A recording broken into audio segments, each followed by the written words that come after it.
지난주 우리는 창세기 3장을 통해서 죄가 어떻게 시작되었는지를 살펴보았습니다. 죄는 그때나 지금이나 동일하게 우리 가운데 역사하고 있습니다.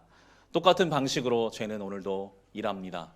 그래서 우리는 죄가 어떻게 우리 가운데 일하고 있는지, 역사하고 있는지를 살펴보고 기억하고 깨어 있어서 그 죄로부터 거룩을 향해서 나아가야 할 것입니다. 죄는 다른 것을 하지 않습니다. 하나님 말씀을 흔듭니다. 하나님이 분명히 선악과를 먹으면 죽으리라 하셨는데 죄는 죽지 않는다. 하나님 말씀을 뒤집어요. 하나님처럼 된다. 완전히 없는 이야기를 꾸며내서 사람들을 흔들려고 하는 것이 바로 죄의 모습입니다. 이 시대도 똑같습니다. 끊임없이 하나님 말씀을 우리에게서 빼앗아 가려고 합니다. 여러 가지 우리의 상황에 맞춰서, 특별히 현대를 사는 우리에게는 분주함으로 말씀을 멀리하게 합니다.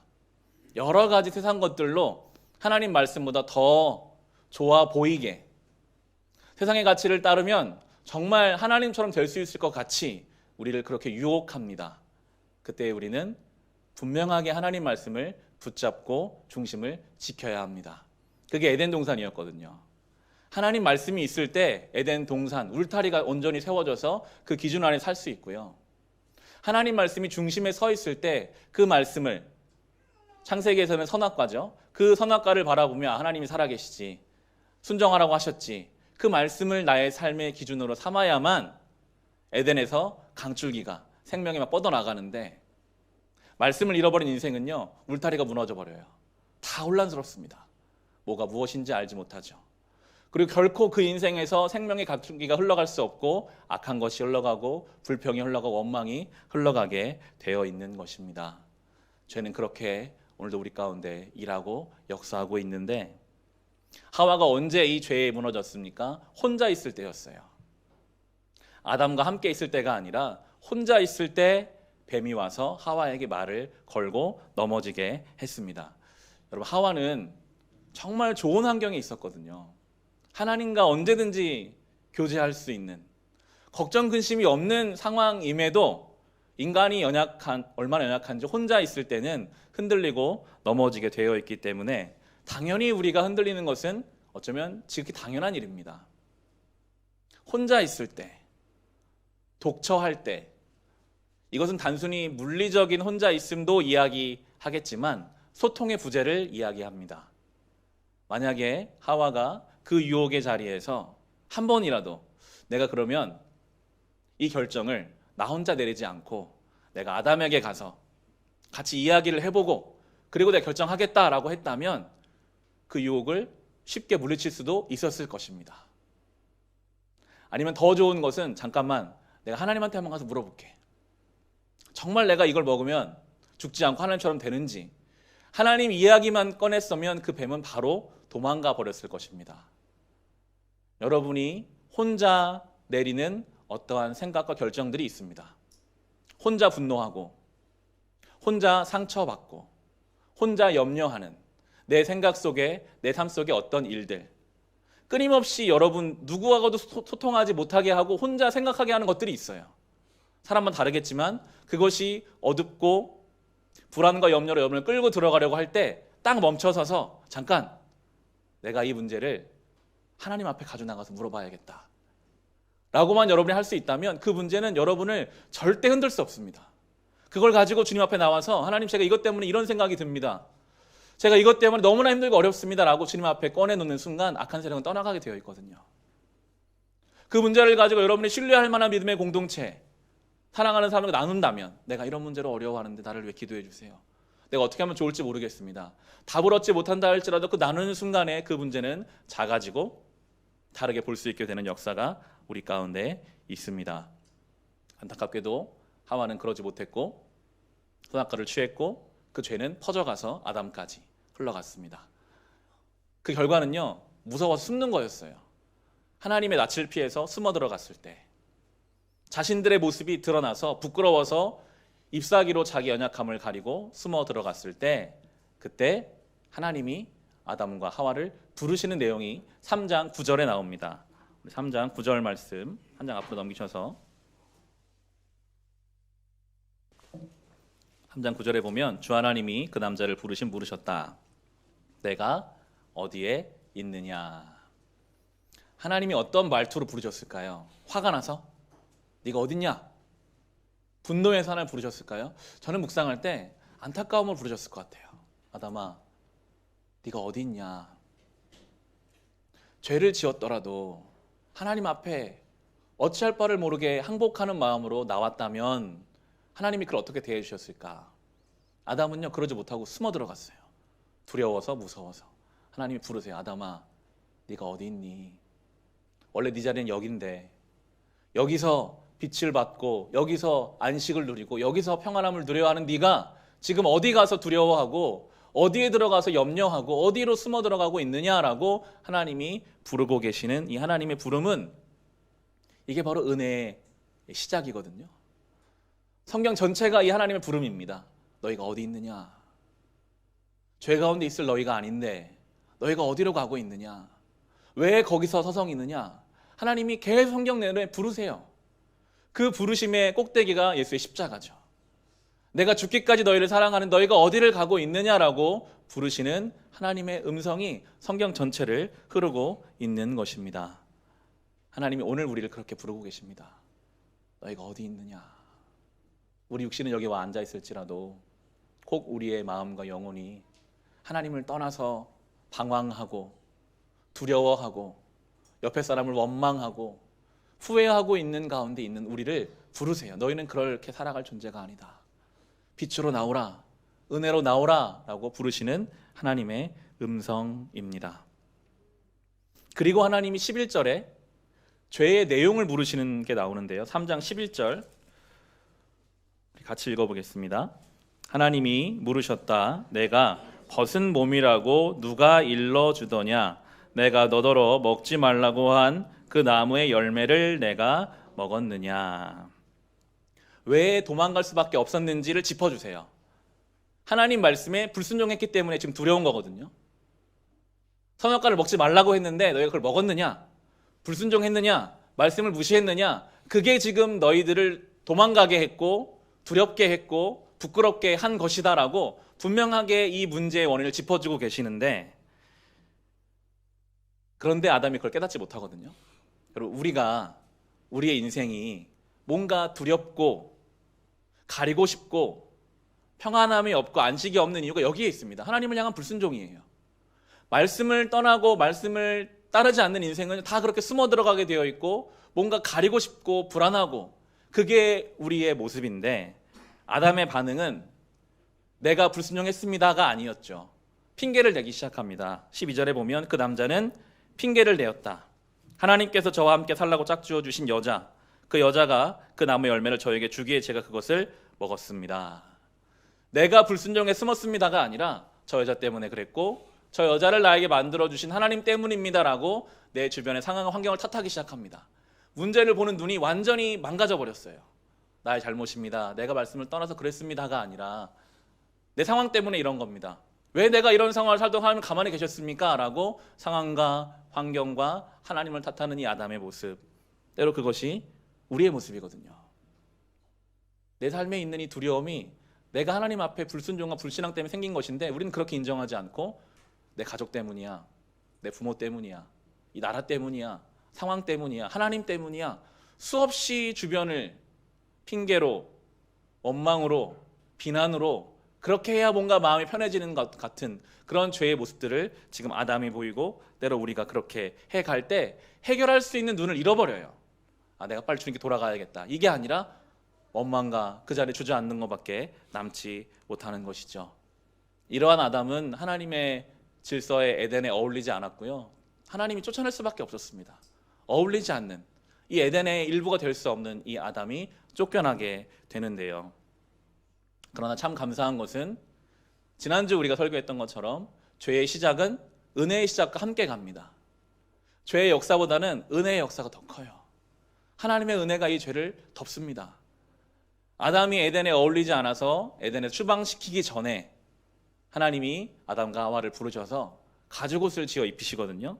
21절 말씀, 우리 3장 21절 말씀 같이 읽겠습니다. 주 하나님이 가죽옷을 만들어서 아담과 그의 아내에게 입혀 주셨다. 가죽옷을 만들었습니다. 가죽옷을 만들어 입히기 전까지는 아담과 하와가 나무 이파리로 자신들의 부끄러운 부분, 연약한 부분을 가리고 있었어요. 그것은 물리적인 가림이 아니라 그들의 인생에 있는 연약함을 뭔가로 가리고 싶은 게 인간의 본능이고 죄성이거든요. 끊임없이 우리는 우리의 인생을 뭔가로 가려보려고 하고 채워보려고 합니다. 이 시대는 물질이죠. 내가 어느 정도의 경제 수준이 되면 내 이 부족함이 채워지지 않을까. 지위죠. 내가 다른 사람들 부러울 만한 어떤 위치에 올라가면 내 인생의 이 갈급함이 채워지지 않을까. 내 자녀가 잘 되고 내 노후가 보장되어 있고 뭔가 내가 사는 집과 내가 타는 차가 되어 있으면 그렇게 그걸로 나를 가려보려고 막 해요. 아담과 하와가 그랬던 것처럼요. 하나님은 완전히 다른 방법으로 가죽옷을 만드세요. 이 본문을 묵상하면서 저는 그랬을 것 같아요. 아담과 하와를 세워놓고 이 가죽옷을 만들려면 동물을 잡아야 되잖아요. 최초의 에덴 안에서의 죽음이 이제 눈앞에 펼쳐집니다. 피가 튀고 동물이 대신 죽어요. 원래 아담과 하와가 죽었어야 하는 그 죽음을 죄 없는 짐승을 죽게 하시는 대속, 희생 제사가 처음 펼쳐집니다. 묵묵하게 동물을, 그 가죽을 벗겨내시는, 레위기에 가면 결국 희생 제사가 본인들이 동물을 잡게 하시는 연결되는데요. 그렇게 가죽옷을 만드셔서 그들의 연약한 부분을 가리게 하세요. 이 가죽옷의 죄 없는 희생은 예수 그리스도까지 연결되죠. 그 예수 그리스도의 죽으심이요, 우리 연약함을 온전히 가릴 수 있어요. 내가 아무리 우리 인생을 가리려고 해도 가려지지 않습니다. 오직 그 예수 그리스도의 십자가로 하나님이 지어주신 가죽옷으로만 평생 우리 연약함을 가리고 부족한 부분을 채워서 살아갈 수 있는 것입니다. 그런데 그런 생각을 해보거든요. 하나님이 만드신 가죽은, 이 가죽옷은 얼마나 편했을까. 제가 입는 옷도 좋은 옷 사서 입었는데요, 제가 입는 옷과는 비교할 수 없는, 평생을 그 하나님 만드신 가죽옷을 만지면서 그랬지, 우리가 선악과를 따먹는 그 순간 우린 죽었어야 됐어. 이거 하나님이 나에게 만들어주신, 내가 가릴 수 없는 연약함을 가려주신 하나님의 은혜야, 하나님의 섭리야. 평생을 그 가죽옷을 매만지며 하나님의 은혜를 기억했을 것입니다. 우리는 예수 그리스도로 옷 입어야죠. 날마다 그 예수 그리스도의 가죽옷을 입고 그것으로 우리 연약함을 가리고 채우고, 그렇게 사는 인생은요, 세상의 그 어떠한 조건으로도 비길 수 없는 담대함이 있거든요. 가릴 수 없는 것을, 우리 연약함을 주님의 은혜로 채워주는 그 인생이 정말 은혜 가운데 사는 인생이 되는 것입니다. 그렇게 하나님은 가죽옷을 입히시고 나서 에덴을 추방시키셔서, 4장은 이제 에덴을 추방한 이 아담 가족의 이야기가 4장에서 시작됩니다. 우리 4장 1절 말씀 다시 한번 같이 읽겠습니다. 아담이 자기 아내 하와와 동침하니 아내가 임신하여 가인을 낳았다. 하와가 말하였다. 주님의 도우심으로 내가 남자아이를 얻었다. 아멘. 하와가 뭐라고 고백합니까? 주님의 도우심으로 내가 자녀를 얻었다. 가인이라는 이름 뜻이 얻다라는 뜻입니다. 하나님이 나에게 주셨다. 내가 얻었다. 해산의 고통이 있잖아요. 이 하와가 얼마나 아이를 낳으며 고통스러웠을까요?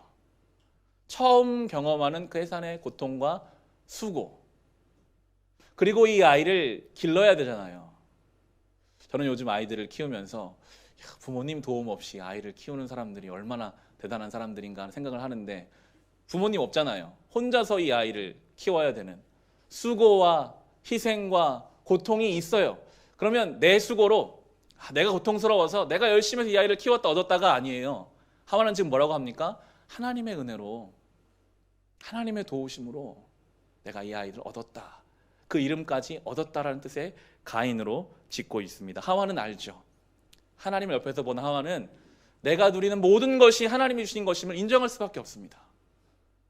내가 수고한 것 같으나 그 수고하는 비교할 수 없는 하나님의 크신 은혜가 나를 덮고 있다는 것을 하와는 날마다 인정해요. 그 아들을 보면서 원래 우리가 죽었어야 하는데 하나님의 은혜로 내가 이 아들을 얻었다. 은혜의 고백이 하와에게 있었습니다. 어제가 설날이어서 저희는 설에 아침에 가족들이 함께 모여서 예배를 드리거든요. 저희 아버지가 예배를 주관하시는데 간단하게 예배를 드리지만 찬송을 부리고 이제 가족 중에 한 명이 기도를 해요. 미리 좀 한 달 전이나 일주일 전에 문자를 보내서 현우야 오늘 네가 이번에 설에 기도 좀 해라라고 했으면 좀 준비를 할 텐데 찬송가를 부르시기 전에 찬송가 몇 장 하시고 우리 백현우 목사님이 기도하시겠습니다. 그 자리에서 이제 기도를 정해 주시더라고요. 그 이야기를 듣는 순간 찬송을 하면서 어떤 기도를 해야 하나 하는 그 순간부터 막 눈물이 생기는 거예요. 지나온 하나님의 그 인도하심, 저희 엄마 아버지가 만나셔서 가정을 이루시고 그리고 저와 제 동생이 태어나고 남양주 시울이라는 작은 시골 교회, 정말 쓰러져가는 교회였거든요. 그런 교회에서 10년, 평택에서 10년, 양평에서 10년 목회를 해 가시는데 그 가운데 아무런 문제와 어려움 없이 우리를 인도해 주신 하나님, 저와 제 동생도 이제 목사가 돼서 서로 다른 새 교회를 섬겨가고 있는데 교회 안에 어려움이 있죠. 그런 이야기를 나누지만 예배 앞에 드려 하나님 앞에 기도하려고 하는데 이 하와의 고백이 저의 고백이 되더라고요. 하나님, 정말 내가 은혜로 살았습니다. 물론 수고하고 노력했지만 그거는 비교할 수 없는 하나님 은혜가 있었기 때문에 우리가 이렇게 온 것입니다. 7명의 식구들이 모여서 예배를 드리는데 눈물이 나서 기도를 한동안 못했거든요. 저희 아버지가 눈물이 좀 많으세요. 설교 시간에도 많이 우시고 특별히 그렇게 명절 때 설교하고 기도할 때 많이 우셔서 저는 어릴 때는 왜 이렇게 저렇게 우시나 자꾸 눈물을 또 흘리고 똑같은 지점에서 눈물을 흘리시는 거 볼 때마다 이해하지 못할 때가 있었는데 어제는 그 아버지의 눈물이 저게 하나님의 은혜를 아는 사람의 눈물이구나. 내가 한 것이 없습니다. 하나님이 하신 것입니다.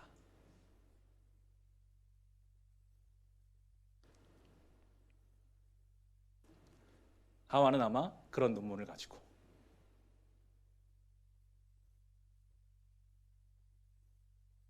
하나님 앞에 나아갔을 것입니다.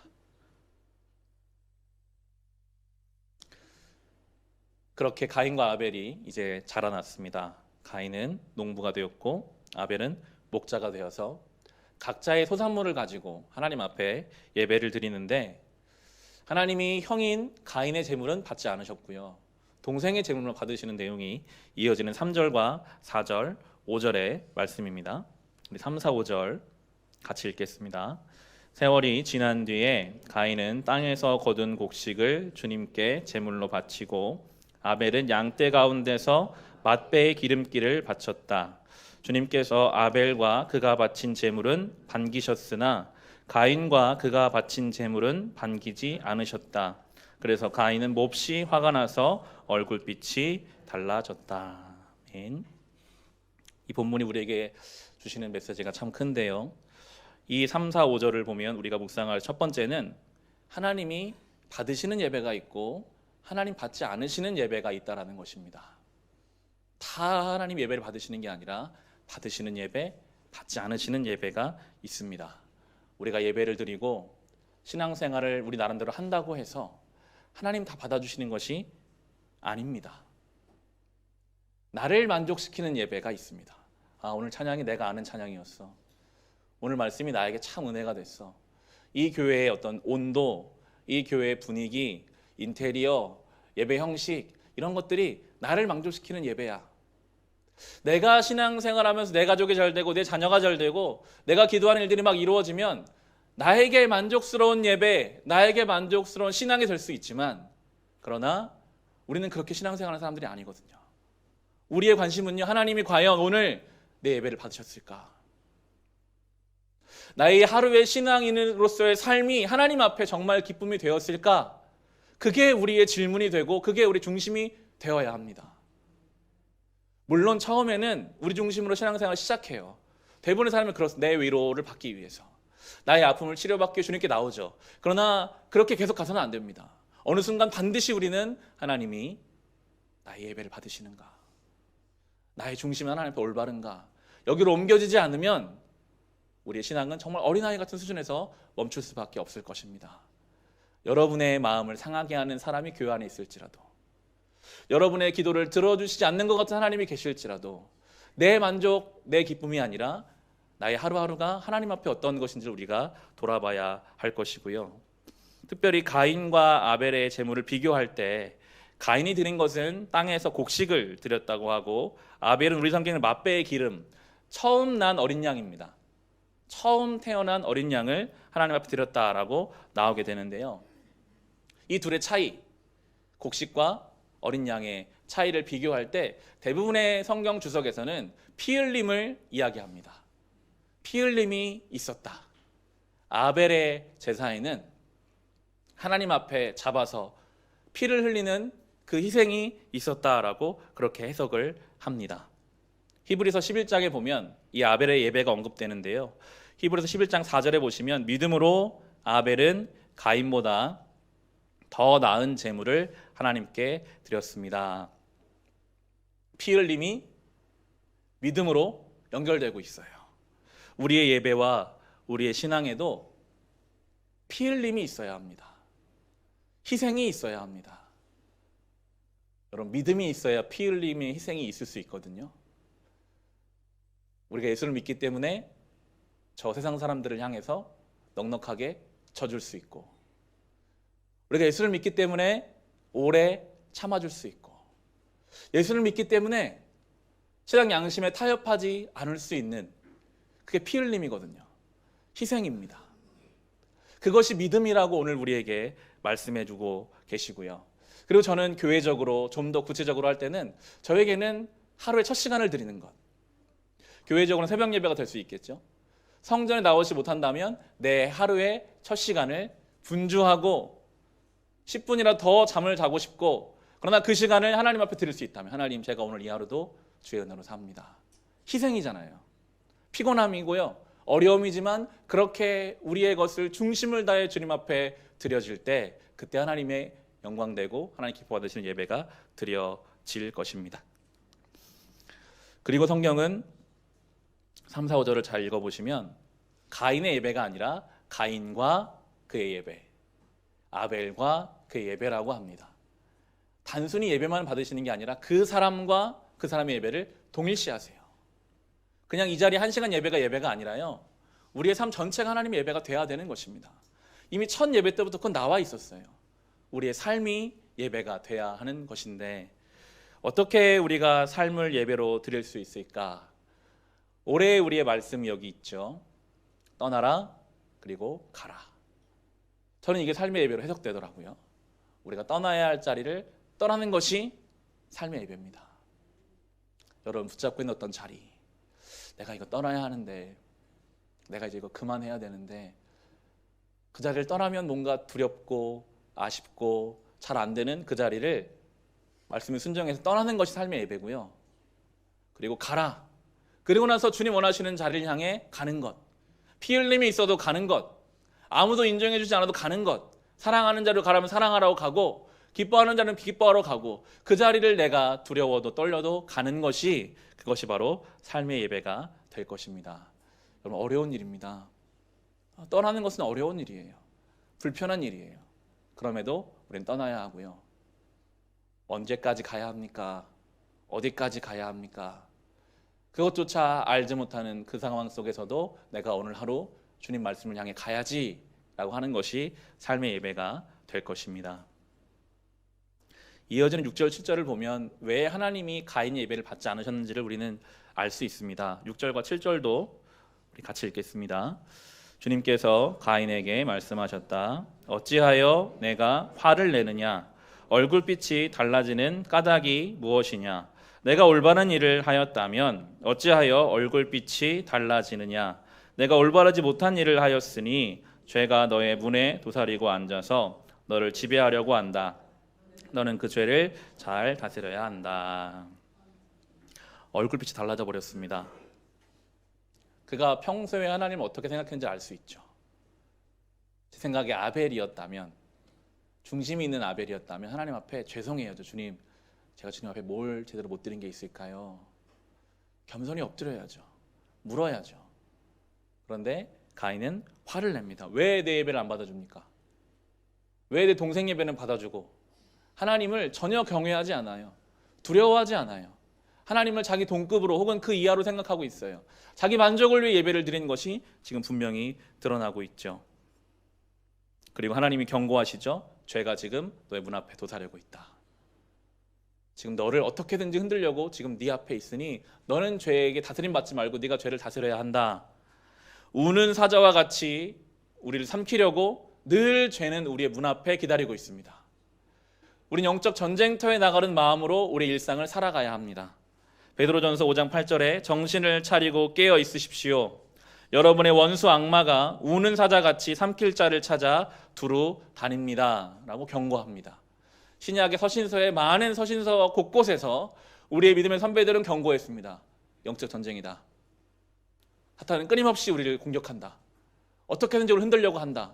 그것이 우리가 붙잡아야 할, 깨어 있어야 하고 영적 전쟁터임을 생각하며 우리가 죄와 싸워야 하는 것이죠. 그런데 가인은 전혀 싸울 마음이 없었고요. 자기를 죄에 던져버렸어요. 그 감정에, 그 하나님 말씀을 무시하고 죄가 이끄는 대로 결과가 너무나 참혹하게 가죠.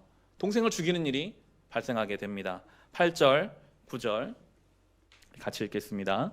가인이 아우 아벨에게 말하였다. 우리 들로 나가자. 그들이 들에 있을 때에 가인이 그의 아우 아벨을 쳐 죽였다. 주님께서 가인에게 물으셨다. 너의 아우 아벨이 어디에 있느냐? 그가 대답하였다. 모릅니다. 제가 아우를 지키는 사람입니까? 죄가 얼마나 무서운지요. 가장 사랑해야 할 대상을 미워하게 만들어 버립니다. 앞서 첫 죄가 그랬잖아요. 하나님 먹으면 죽으리라. 안 죽는다. 하나님과 분리된다 하는데 하나님처럼 된다. 가장 사랑해야 할 동생을 죽이고 싶은 대상으로 만드는 것이 죄입니다. 얼마나 무섭게 우리 가운데 일하고 역사하는지요. 모든 대상을 바꾸어 버리고 질서를 혼란스럽게 하고 비정상적으로 만드는 죄의 역사입니다. 하나님 부르시죠. 아담 부를 때랑 똑같아요. 동생이 어디 있느냐. 뭔가 깨닫고 회개하기 원하시는 하나님의 부르심 앞에서 가인은 제가 아우를 지키는 사람입니까? 왜 저한테 물으십니까? 이 말에는 하나님이 예배 받으셔서 하나님이 사랑하시는 아벨을 하나님이 지키셔야지 왜 나에게 물어보십니까? 하나님을 향한 원망. 예배를 잘 드려도 내 손에 죽는 저 아무것도 아닌 저 동생을 향한 어떤 그런 마음들이 지금 깔려 있는 것을 알 수 있습니다. 우리가 다음 주에 살펴볼 이 가인의 모습은 많은 저주를 받고 땅을 떠돌아다니게 되는 모습으로 이제 가게 되는데요. 오늘 설교의 제목을 하나님이 받으시는 예배로 정했습니다. 우리는 죽을 수밖에 없는 죄인이어서 하나님 앞에 하와의 마음으로 하나님 제가 오늘 하루도 하나님 은혜를 얻어서 사는 것입니다 라는 마음으로 예배자로 우리가 살아가야 하는 것, 그것이 바로 예배입니다. 예배는 진심으로 진정으로 피 흘림으로 그렇게 주님 앞에 드려져야 합니다. 삶의 예배는 또 다른 표현으로 영적인 전쟁터입니다. 죄가 우리 삶 문 밖에서 우는 사자같이 우리를 노리고 있기 때문에 그때 우리는 깨어 있어야 합니다. 여러분이 미워하는 그 대상은요, 어쩌면 죄가 들어오기 전에는 여러분이 가장 사랑해야 할 대상일 수 있습니다. 여러분이 원망하고 비판하고 질책하는 그 사람이 죄가 들어와서 뒤집기 전에는 품어줘야 하고 인정해줘야 하는 사람일 수 있거든요. 늘 깨어서 그것을 잘 살펴보아야 할 것입니다. 혼자 싸우기 힘들지만 여러분을 힘드는 죄의 문제를 가지고 주님 앞에 엎드리십시오. 여러분의 그 문제를 사랑하는 사람과 나누십시오. 그럴 때 우리는 죄와 싸울 힘을 갖게 되고 우리의 삶을 거룩한 예배로 드리게 될 것입니다. 이 한 주를 살아가실 때 하나님이 받으시는 예배로 주님 앞에 이 한 주를 올려드리며 살아갈 수 있으시기를 주님의 이름으로 축원합니다.